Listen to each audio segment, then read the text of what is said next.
BBA, BCA, BCom computer కోర్సులో 100% placement లభించే ఏకైక డిగ్రీ కాలేజ్ కూకట్పల్లిలోని i3 డిగ్రీ కాలేజ్ 8367215215. నమస్తే వనజ గారు. నమస్తే జయ గారు. వనజ గారు, మనము 1 నుంచి 9 వరకు మే నెలలో ఎలా ఉండబోతోంది అనేది మాట్లాడుకుంటున్నాము. అది టారో రీడింగ్ ప్రకారం న్యూమరాలజీ. మరి 1, 2 మనం గతంలో చేసేసాము. ఈరోజు 3వ నెంబర్ తీసుకుందామండి. తప్పకుండా. 3 టోటల్ 3 వచ్చే వారికి మే నెలలో న్యూమరాలజీ ప్రకారం ఏ విధంగా ఉండబోతోంది? 3 అంటే ఎట్లా అండి? 3, 12, 12, 21 అండ్ 30 ఈ డేట్స్, ఈ 4 డేట్స్ లో ఎవరైతే పుట్టారో వాళ్ళకి ఎట్లా ఉండబోతుంది. సో ఆల్వేస్ మీ నెంబర్ 3 అనమాట. 3rd నెంబర్ వచ్చి ఏది చేసినా మీకు సక్సెస్ఫుల్ గానే ఉంటుంది అనమాట. మీ మొబైల్ నంబర్ క్యాల్కులేట్ చేసి 3 ఉన్నా, లేదా మీ కార్ నెంబర్స్ 3 ఉన్నా, సో అది ఫేవరబుల్ గా మనకి వర్క్ చేసేస్తుంది ఆటోమేటిక్ న్యూమరాలజికల్ గా చూసుకుంటే మనకి. సో ఇప్పుడు టారోని న్యూమరాలజీలో క్లబ్ చేస్తున్నాం కాబట్టి, సో ఆ నంబర్ కి గాను మనకి టారో ప్రిడిక్షన్స్ ఎట్లా ఉన్నాయో మే 2025 లో వాళ్ళకి చూద్దాం. డెఫినెట్ గా అండి. ఓకే,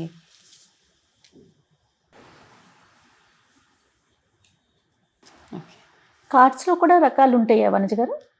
ఉంటాయండి.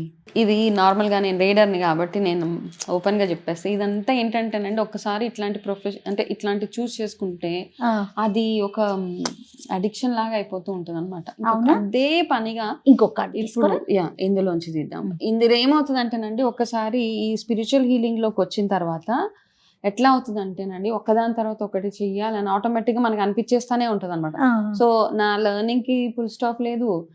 ఒక ఇట్లా కొత్తవన్నీ నేర్చుకుంటా ఉంటాను, కొత్తవన్నీ ఇట్లా చెప్తానే ఉంటాను. కాబట్టి ఈ కార్డ్స్ లో కూడా చాలా చాలా టైప్స్ ఉంటాయండి. చాలా వచ్చేసినాయి యాక్చువల్ గా. సో అలా అనమాట, ప్రాక్టీస్ చేయాలి, మెడిటేషన్ కనెక్ట్ అవ్వాలి, చేసి ఇగో ఇలా కనెక్ట్ అవటం చాలా ఇంపార్టెంట్. అది ఇంపార్టెంట్. మన దగ్గర ఎన్ని కార్డ్స్ ఉన్నా మనము వీటి కనెక్ట్ కాలేకపోతే కనుక ఇట్ వోంట్ వర్క్ అనమాట. సో 3 నంబర్ బేసిక్ గా ఏంటంటేనండి, గురుగ్రహానికి రిలేట్ చేస్తాం మనం ఎక్కువ సార్లు. 3 నంబర్ ఎవరైతే ఉంటారో వాళ్ళ గురు అనుగ్రహం ఎక్కువగా ఉంటది అంటారు.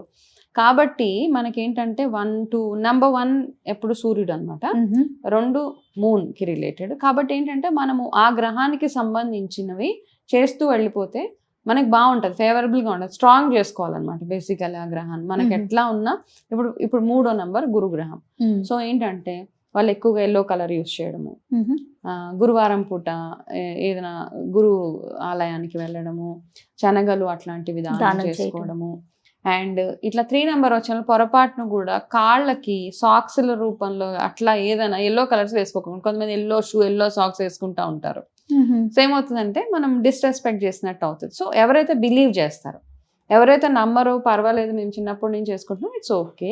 కాకపోతే జనరల్ గా చెప్తున్నాను, చిన్నపిల్లలు ఎగ్జామ్స్కి వెళ్ళేటప్పుడు మనం సరదాగా ఎల్లో కలర్ సాక్స్, సో కొంచెం అవాయిడ్ చేస్తే, ఎప్పుడు గురువు అనుగ్రహం ఎప్పుడు ఉంటే మనకు అప్పుడు ఎడ్యుకేషన్ పరంగా కానీ అన్ని రకాలుగా బాగుంటుంది అనమాట. కాబట్టి నెంబర్ 3 వాళ్ళకి గురువు పవర్ ఎక్కువగా ఉంటుంది. సో ఆ పవర్ని ఇంకా పవర్ఫుల్ చేసుకునే ప్రయత్నం చేసుకుంటే సరిపోతుంది. సో వాళ్ళకి మే మంత్లో ఎట్లా ఉందన్నది చెప్దాం. ఫస్ట్ థింగ్ మీరు ప్రాక్టీస్ చేయాల్సింది క్షమాపణ. నేను ఇలాగే ఉంటాను, ఇంతే కోపంగా ఉంటాను, ఇంతే గ్రడ్జ్ పెట్టుకొని ఉంటాను, మా అక్క చెల్లెలతోటి, అన్నదమ్ములతోటి, ఎవరితోటి నేను మాట్లాడను, సంవత్సరాలు అయిపోయినా నా ఈగో మాత్రం 1% కూడా కిందకి పెట్టను అనుకునే వాళ్ళు చాలా మంది ఉంటారు. కాకపోతే వాళ్ళు ప్రాక్టీస్ చేయాల్సింది ఫర్గివ్నెస్ అనమాట. ఒక్కసారి క్షమాపణ. ఓకే, మీ దగ్గర నుంచి తప్పు లేకపోయినా మీరు ప్రాక్టీస్ చేయాల్సింది ఫర్గివ్నెస్. అది చేస్తే మీకు మనసు కొంచెం కూల్ అవుతుంది, ప్రశాంతంగా ఉంటారు ఫస్ట్ ఆఫ్ ఆల్. నెక్స్ట్ ఏం చేయాలన్నది చూద్దాం. ఓకే, సెకండ్ థింగ్ ఏంటంటే, మీరు ఎంత సైలెంట్గా ఉంటే ఈ మంత్ అంతా మౌనం మాత్రమే మీకు వర్కౌట్ అవుతుంది. అంటే మరీ మాట్లాడొద్దని కాదు, ఎంత ఇష్యూలకి దూరంగా, ఎదురింటి అపార్ట్మెంట్లో ఏదో ఇష్యూ అవుతుందని మీరు అనవసరంగా దూరడము, లేకపోతే ఇంకొకరి విషయంలో వెళ్ళడం, అవన్నీ కాదు. మీరు చేయాల్సిందల్లా ఫర్గివ్నెస్, అంటే క్షమాపణ ఒక్కటి. మీ లైఫ్లో ఎవరెవరైతే కోపంగా ఉన్నారో, మీకే అన్యాయం చేసి ఉండొచ్చు వాళ్ళు, బట్ స్టిల్ వాళ్ళ దగ్గరికి వెళ్ళి ఓకే అంటే, వాళ్ళ దగ్గరికి వెళ్ళి చెప్పక్కర్లేదు, మైండ్లో నుంచి అది తీసేయండి. ఓకే, నేను వాళ్ళని క్షమించేసాను, ఈ ఇష్యూ నన్ను ఇంకా బాదర్ చేయట్లేదు అని దాన్ని తీసి పక్కన పెట్టేసేయండి అంతే. పక్కన పెడితే ఏంటంటే మీ నెత్తి మీద పెద్ద 10 కేజీల బరువు కిందకి వెళ్ళిపోతుంది.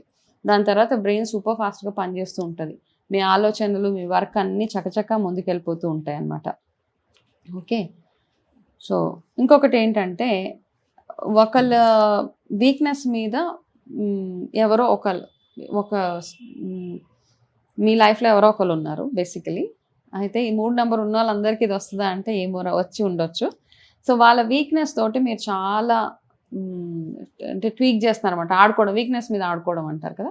సో అట్లాంటిది కొంచెం తగ్గించండి అంతే, సరిపోతుంది. ఓకే, వాళ్ళ వీక్నెస్ని క్యాష్ చేసుకోవడం, వాళ్ళ వీక్నెస్ తోటి ఆడుకోవడం అట్లాంటివి చేయకుండా ఉంటే బ్యూటిఫుల్గా ఉంటుంది. ఇది ఒకటే ఒక వార్నింగ్, అంటే జనరల్గా కొన్ని కార్డ్స్ అట్లా వచ్చేస్తూ ఉంటాయి కాబట్టి అది మీకు ఒక చిన్న అడ్వైస్.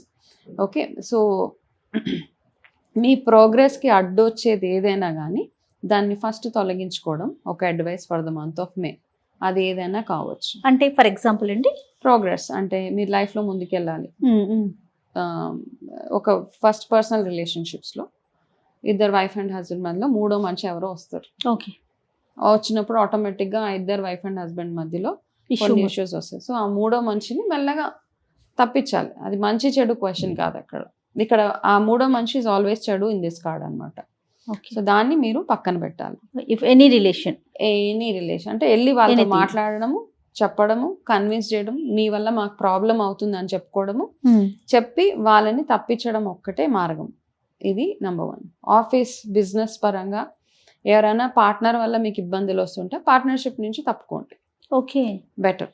పార్ట్నర్షిప్లో ఉండక్కర్లేదు ఇంకా, ఎందుకంటే అది ఒక్కసారి వచ్చిన ప్రాబ్లం అది కంటిన్యూ అవుతూనే ఉంటుంది. కాబట్టి ఆ పార్ట్నర్షిప్ని ఫస్ట్ స్టాప్ చేసుకోండి, లేదా మంచి టర్మ్స్లో మాట్లాడుకోండి, లేదా ఆ పార్ట్నర్ వల్ల మీకు ఫైనాన్షియల్ బెనిఫిట్ ఉంది, ఈ పార్ట్నర్ లేకపోతే నాకు నడవదు అనుకున్నప్పుడు ఇంకొక పార్ట్నర్ని యాడ్ చేసుకోవడానికి చూడండి. ఈ పార్ట్నర్ని మెల్లగా పక్కన పెట్టడం ఒకటే మనకి. అండ్ బిజినెస్లో మీకు ఎవరైనా మీ కలీగ్స్ పరంగా ఎవరికైనా ఇష్యూస్ వస్తే వాళ్ళతో పిలిచి మాట్లాడి నీ వల్ల నాకు ఇబ్బంది అవుతుందని అక్కడికక్కడ ఆ రోడ్ అంతా క్లియర్ చేసుకోవాలన్నమాట. రోడ్ని మీకున్న స్పీడ్ బ్రేకర్స్ అన్నిటినీ ఇక్కడ క్లియర్ చేసుకోవాలి. మెయిన్ ఇంపార్టెంట్ థింగ్, మీరు ఒకవేళ చాలా బద్ధకస్తులు, ఈ పని మీకు ఎదురుగుండానే కనబడుతుంది పని, కాకపోతే అది చేయడానికి ఇక్కడి నుంచి అక్కడికి వెళ్ళడానికి బద్ధకం. సో బద్ధకం నుంచి ఓవర్కమ్ అవ్వడం కూడా మీకున్న ఒక ఇండికేషన్ అనమాట. సో మీకు బద్ధకం ఉంటే ఆ బద్ధకం నుంచి బయటకు రండి. మీరు లేట్గా లేస్తారు రోజు. సో అన్నిటి మీద మీ ఓవరాల్గా మీ పర్సనాలిటీ మీద మీరు వర్క్ చేసుకోవడం for the month of May. But in terms of finances ఇవంతా చాలా beautiful month, no problem at all. Okay, కొంచెం పార్ట్నర్షిప్స్ ఇష్యూస్లో వాటిలో కాస్త కేర్ఫుల్గా ఉండాలి. అండ్ రెడ్ కలర్ మీకు చాలా చాలా ఫేవరబుల్ కలర్. సో నెంబర్ 3కి నేను for the month of May red colour మీకు ఫేవరబుల్. నార్మల్గా నేను 3 నెంబర్కి చెప్పాను కదా, ఎల్లో కలర్ ఎక్కువగా ఎంతగా యూస్ చేస్తే, ఎల్లో కలర్ని చాలా పాజిటివ్గా చూడాలి, మీరు చాలా పవిత్రంగా చూసుకోవాలన్నమాట ఎల్లో కలర్ని. అలాగే మీరు రోజు స్నానం చేసుకునే వాటర్లో కాస్త ఎల్లో కలర్ పసుపు అలాంటిది వేసి స్నానం చేసుకోవడం, ఇట్లాంటివన్నీ చేస్తూ ఉంటే ఏంటంటే మీకు ఆరోగ్యపరంగా అన్ని రకాలుగా మీకు బ్యూటిఫుల్గా ఉంటుంది. హెల్త్ పరంగా చూస్తే ఏం పెద్ద ఇష్యూస్ ఏం కనపడట్లేదు for the month of May. గురు ఆరాధనే మీకు suggested for the month of May. So కాబట్టి రెగ్యులర్గా గురు ఆలయానికి, ఏదో ఒక ఆలయానికి వెళ్ళడం ప్రతి గురువారం రోజు వెళ్తే మీకు చాలా ఫేవరబుల్గా ఉంటుంది.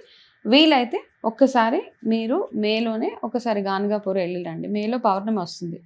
సో మండే పౌర్ణమి, ఆ రోజు మీరు 12వ తారీఖున అనుకుంటా, మీకు వీలు ఉంటే కనుక గాన్గాపూర్ వెళ్ళి అక్కడ ఒక నిద్ర చేసి రండి. ఎవరికైతే ఇష్యూస్ అనిపిస్తున్నాయి, నేను చెప్పాను ఎంత సైలెంట్గా ఉంటే అంత బాగుంటుందని.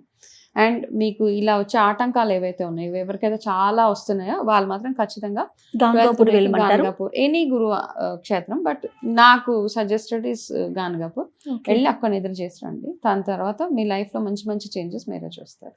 ఏదేమైనా silence is gold. Silence is very very good for the month of మే వాళ్ళకి అనమాట. అంటే ఎంత కామ్గా ఉండగలిగితే అంత బాగుంటుంది. రైట్ వంజ గారు, నమస్తే. నమస్తే అండి.